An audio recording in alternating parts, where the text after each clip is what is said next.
Hello YouTube. So, politics has always been a tough game, right? And traditionally dominated by men. So, recently in Australia, the fact that gender still has a prominent role to play in this section of our society has been highlighted by the fact that Julia Gillard has been on the receiving end of some particularly lowbrow attacks. She has been called barren for her decision to stay childless and focus on her career. She's variously been called a witch and a bitch by her political opponents, and recently in a radio interview it was heavily suggested that her partner was gay because he used to be a hairdresser. Here's a clip from that interview. Myths, rumours, snide jokes and innuendos. You've been the butt of them many times. Well, I think that's probably right. We've certainly seen that this week. Can I test a few out? In what way? Tim's gay. Well, of course. No, that's not me saying it, that's a myth. Well, that's absurd. Yeah, but you hear it. He must be gay, he's a hairdresser. Oh, well, isn't that... You've heard it. But, It's not me saying it. Nice to see the interviewer focusing on her policies there, but what probably takes the biscuit for me was a menu that was presented at a fundraiser for her political opponents, the Liberal Party, which had as its main course Julia Gillard Kentucky Fried Quail, small breasts, huge thighs, and a big red box.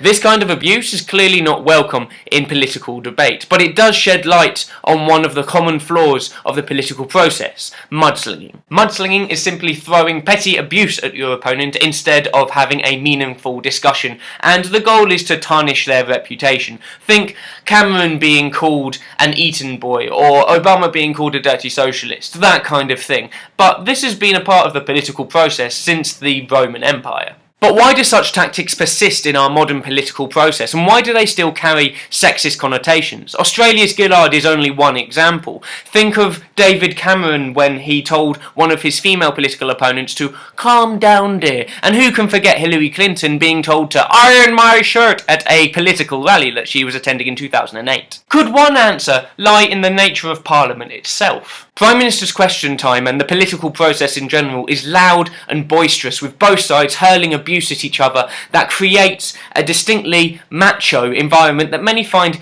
distasteful and unpleasant. It could be argued that this process, right at the heart of our political machine, is why these kinds of personal attacks are still so prolific. Does this mean that we should be changing the way that our parliaments and our governments function? I don't think so. Question Time allows for a thorough examination of the topics under discussion, and by its nature is very chaotic. And if we were to alter that into something a little more subdued, then I think that we would lose something in the parliamentary process, that we would lose the passion and the gumption that our leaders need in order to drive through the changes in our society that they believe in, that they want to make true. And let's be honest, if we brought everything down, if we made everybody a little more calmer and a little bit more respectful, it'd be a lot less fun to watch, no? But does the chaos advantage adversarial men at the expense of women? I would argue that it doesn't, because of the successful women who have risen through politics to lead their parties in the last 30 years. Think Margaret Thatcher, Angela Merkel, Julia Gillard. I also think it would be a mistake for any conversation to focus on the gendered aspects of this question. That said, we do still have a low number of women entering politics and rising to the heights. We only have 4 members of our current cabinet in the UK who are women, and less than 25% of our members of parliament are female. So we have to ask the question, is the low number of female participation in the political process, is this because of the structures of parliament? I would argue no, because of the free-form nature of stuff like Question Time and parliament. We haven't set it up so that it's going to be a macho free-for-all and a boys' club. It's become a boys' club because those are the people that have traditionally dominated in that sphere. If we don't want arseholes to be in parliament, then we just shouldn't vote for arseholes. Yes, obviously it's much more complicated than that, but we are the ones that elect the people and put them there. If we wanted a less boisterous parliamentary system, then we just need to put more less boisterous people in, if that makes sense.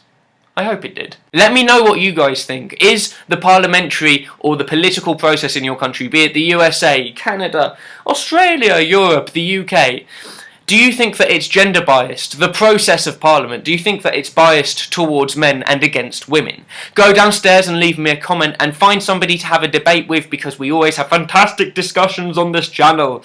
Please do like this video, because then it means that more people will probably see it, and also subscribe if you enjoy having a brain-tingling political discussion about once a week. I have been Rhyming with Oranges. Thank you for Shamelicious for helping me out with the scripting of this video.